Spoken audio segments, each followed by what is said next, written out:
मैं गरिमा अग्रवाल आप सभी का वंदन करती हूँ, अभिनंदन करती हूँ। बछबारस भाद्रपद मास में द्वादशी तिथि को उत्साह के साथ मनाया जाने वाला त्योहार है। सुहागिन स्त्रियां संतान प्राप्ति के लिए यह व्रत करती है। गाय में समस्त देवता निवास करते हैं। गौ के श्रृंगों के मध्य ब्रह्मा, ललाट में भगवान शंकर, दोनों कर्णों में अश्वनी कुमार, नेत्रों में चंद्रमा और सूर्य तथा कक्ष में साध्य देवता, ग्रीवा में पार्वती, पीठ पर नक्षत्र गण, कुकुद में आकाश, गोबर में लक्ष्मी तथा स्तनों में जल से परिपूर्ण चारों समुद्र निवास करते हैं। गौ को साक्षात देव स्वरूप मानकर उसकी रक्षा न केवल प्रत्येक मानव का मात्र कर्तव्य है वरन धर्म भी है। बछबारस का व्रत तथा उसकी कहानी भारतीय महिलाओं के लिए विशेष महत्व रखता है। भाद्रपद मास की कृष्ण पक्ष की द्वादशी तिथि के दिन बछबारस का पर्व मनाया जाता है। इस दिन पुत्रवती स्त्रियां अपने पुत्र के स्वास्थ्य और लंबी उम्र के लिए गौ माता से प्रार्थना करती है और बछड़े वाली गाय का पूजन करती है। इस दिन चाकू से काटी गई वस्तुएं, गेहूं, जौ और गाय के दूध से बनी चीजों का सेवन नहीं किया जाता है।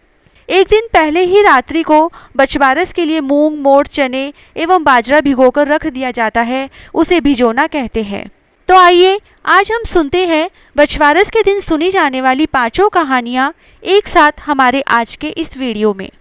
बछबारस की पहली कहानी। भाद्रपद मास में द्वादशी को बछबारस का व्रत आया।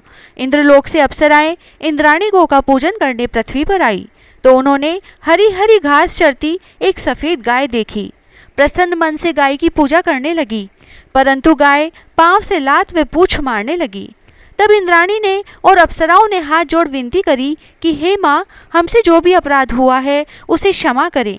तब गाय माता ने प्रसन्न हो उनसे कहा, मेरी अकेली का पूजन मत करो, मेरे साथ मेरे बछड़े का भी पूजन करो। तब इंद्राणी और अप्सराओं ने पीली मिट्टी से बछड़ा बनाया और गाय के पास बैठाया और अमृत के छींटे दिए और बछड़े में प्राण आ गए। बछड़ा गाय का दूध पीने लगा। इंद्राणी व अप्सराओं ने गाय का पूजन किया। गाय जब घर आई तो ग्वालन ने कहा, तू बछड़ा कहाँ से लाई? मेरे तो पुत्र नहीं है, जब मुझे पुत्र देगी तभी मैं तुम्हें घर के अंदर आने दूंगी। जब गाय माता ने कहा, तुम मुझे आने दो, अगली बछबारस को मैं तुम्हें पुत्र दूंगी। अगले साल भाद्रपद मास में बछबारस का व्रत आया। गाय जंगल में घास चरने गई। इंद्राणी पूजन के लिए आई।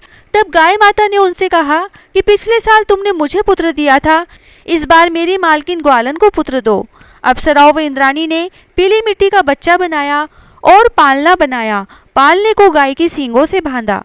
पालने में बच्चे को लिटाया और अमृत के छींटे से जीवन दान दिया।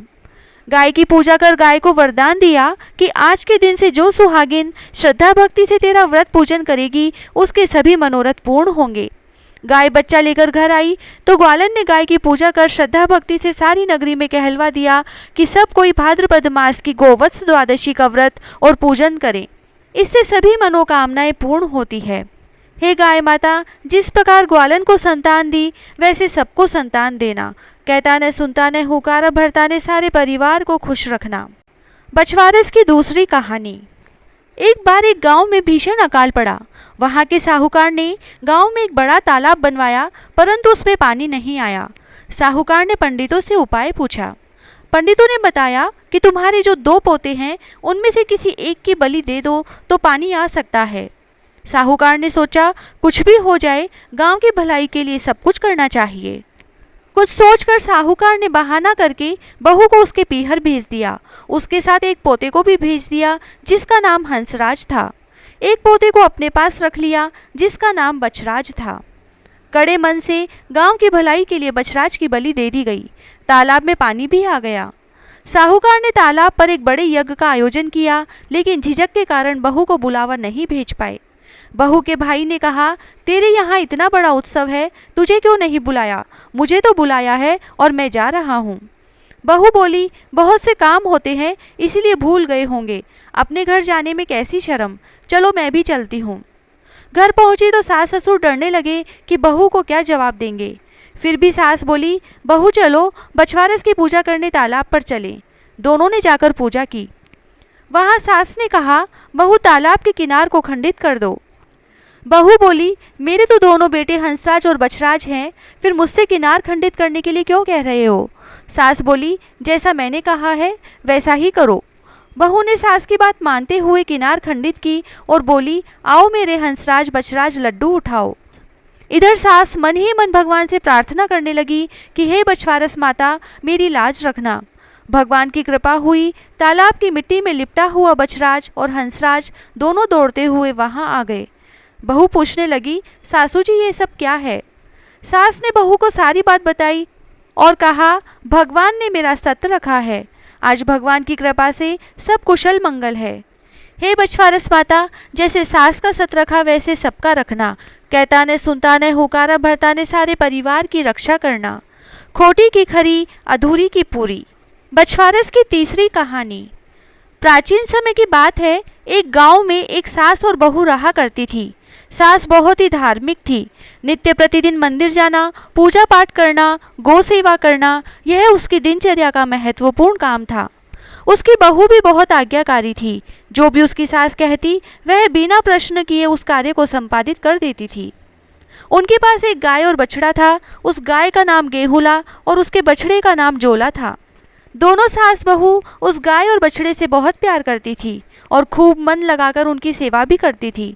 वो गाय भी बहुत समझदार थी, प्रतिदिन चरने के लिए छोड़ने पर शाम को स्वयं ही घर आ जाती थी। एक बार सास ने घर पर जौ की बालियां लाकर रखी, परंतु वो बहू को उनके विषय में बताना भूल गई। सास हर दिन की भांति प्रातःकाल उठकर अपने नित्य कर्मों से निवृत्त होकर मंदिर जाने के लिए तैयार हुई और गाय को चरने के लिए छोड़ दिया।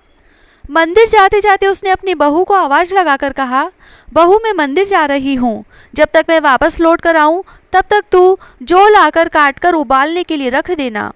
बहू को घर पर रखे जौ के विषय में कुछ भी पता नहीं था। उसको अपनी सास की बात सुनकर ऐसा लगा कि उसकी सास ने उसे जोला यानी गाय के बछड़े को काट कर उबालने के लिए कहा है। यह सुनकर वो सोच में पड़ गई कि आज सासू माँ ने कैसी बात कह दी। अगर मैं उनकी बात मानती हूँ तो मुझे इस निरीह बछड़े की हत्या करनी पड़ेगी, जिससे मुझे गौ हत्या का पाप लगेगा। लेकिन अगर उनकी बात नहीं मानती हूँ और उनके कहे अनुसार नहीं करती हूँ तो उनकी अवज्ञा होगी, वो भी मेरे लिए पाप के ही समान है।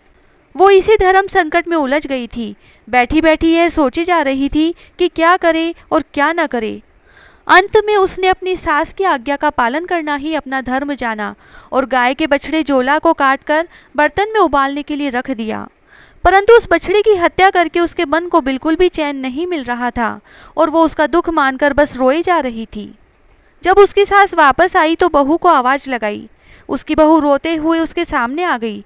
तब सास ने उससे पूछा कि क्या हुआ। तब बहू ने सास को उसकी आज्ञा याद कराई और कहा कि मैंने आपके कहे अनुसार उसको काट कर उबालने के लिए रख दिया है।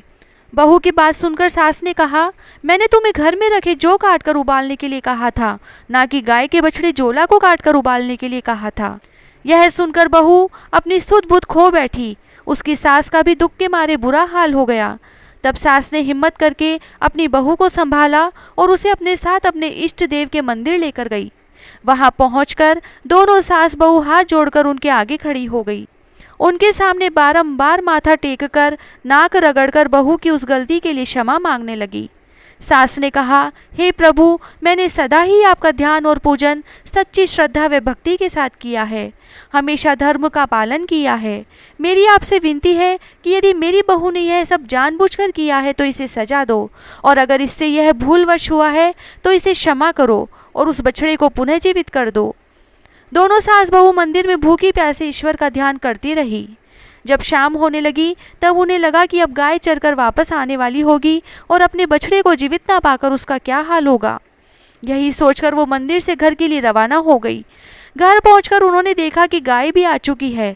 सास बहू आगे के बारे में सोचकर भयभीत हो रही थी।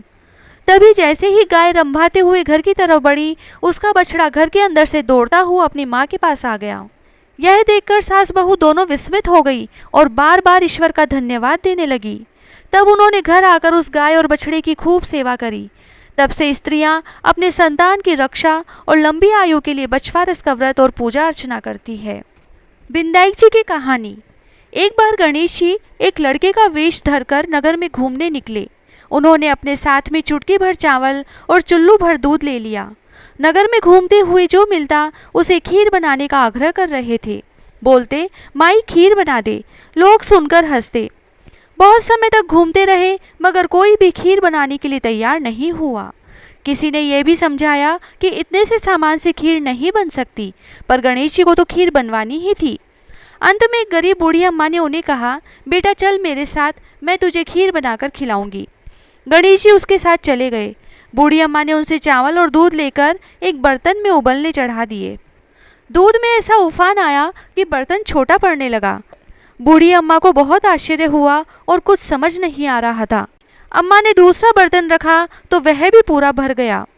ऐसे करते करते अम्मा ने घर का सबसे बड़ा बर्तन रखा तो वो भी पूरा भर गया। खीर बढ़ती ही जा रही थी। उसकी खुशबू भी चारों तरफ फैल रही थी। खीर की मीठी मीठी खुशबू के कारण अम्मा की बहू के मुंह में भी पानी आ गया। उसकी खीर खाने की तीव्र इच्छा होने लगी। उसने एक कटोरी में खीर निकाली और दरवाजे के पीछे बैठकर बोली, ले गणेश तू भी खा मैं भी खाऊं, और खीर खा ली।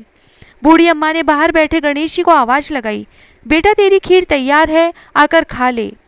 गणेश जी बोले, अम्मा तेरी बहू ने भोग लगा दिया, मेरा पेट तो भर गया, खीर तू गांव वालों को खिला दे। बूढ़ी अम्मा गांव वालों को निमंत्रण देने गई तो सब हंसने लगे कि अम्मा के पास खुद तो खाने के लिए कुछ है नहीं, पता नहीं गांव को कैसे खिलाएगी। पर फिर भी सब आ गए कि देखते हैं बूढ़ी अम्मा खीर कैसे खिलाएगी। और बूढ़ी अम्मा ने सबको पेट भर खीर खिलाई। ऐसी स्वादिष्ट खीर उन्होंने आज तक नहीं खाई थी। सभी ने तृप्त होकर खीर खाई, लेकिन फिर भी खीर खत्म ही नहीं हुई, भंडार भरा ही रहा।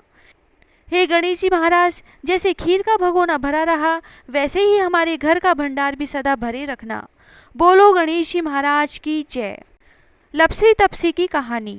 एक लपसी था, एक तपसी था। तपसी हमेशा भगवान की तपस्या में लीन रहता। लपसी रोजाना 1.25 सेर की लापसी बनाकर भगवान को भोग लगाकर जीम लेता। एक दिन दोनों झगड़ा करने लगे। तपसी बोला, मैं रोज भगवान की तपस्या करता हूँ, इसीलिए मैं बड़ा हूँ। लपसी बोला, मैं रोज भगवान को 1.25 सेर लापसी का भोग लगाता हूँ, इसीलिए मैं बड़ा हूँ। नारद जी वहाँ से गुजर रहे थे। दोनों को लड़ता देखकर रुके और उनसे पूछा कि तुम क्यों लड़ रहे हो। तपसी ने खुद के बड़ा होने का कारण बताया और लपसी ने अपना कारण बताया। नारद जी बोले, तुम्हारा फैसला मैं कल कर दूंगा। दूसरे दिन लपसी और तपसी नहाकर अपनी रोज की भक्ति करने आए तो नारद जी ने छुप करके 1.25 करोड़ की एक अंगूठी उनके आगे डाल दी। लपसी की नज़र अंगूठी पर पड़ी, लेकिन उसने ध्यान नहीं दिया और भगवान को भोग लगाकर लापसी खाने लगा। तपसी की नज़र जब अंगूठी पर पड़ी तो उसने चुपचाप अंगूठी उठाकर अपने घुटने के नीचे दबा ली। फिर नारद जी सामने आए तो दोनों ने पूछा कि कौन बड़ा, तो नारद जी ने तपसी को खड़ा होने को कहा। वो खड़ा हुआ तो उसके नीचे दबी अंगूठी दिखाई पड़ी। तब नारद जी ने तपसी से कहा कि तपस्या करने के बाद भी तुम्हारी चोरी करने की आदत नहीं गई, इसीलिए लपसी बड़ा है, तुम्हें तुम्हारी तपस्या का कोई भी फल नहीं मिलेगा। तब तपसी शर्मिंदा होकर माफ़ी मांगने लगा। उसने नारद जी से पूछा कि मुझे मेरी तपस्या का फल कैसे मिलेगा। तो नारद जी ने कहा कि यदि कोई रोटी बनाकर गाय और कुत्ते की रोटी नहीं बनाएगा तो फल तुझे मिलेगा। यदि कोई ब्राह्मण को जिमाकर दक्षिणा नहीं देगा तो फल तुझे मिलेगा। यदि कोई साड़ी के साथ ब्लाउज नहीं देगा तो फल तुझे मिलेगा। और यदि कोई दिए से दिया जलाएगा तो फल तुझे मिलेगा। और यदि कोई भी कहानी सुने लेकिन तुम्हारी कहानी नहीं सुने तो फल तुझे मिलेगा। उसी दिन से हर व्रत कथा कहानी के साथ लपसी तपसी की कहानी भी सुनी और कही जाती है। जय श्री राधे।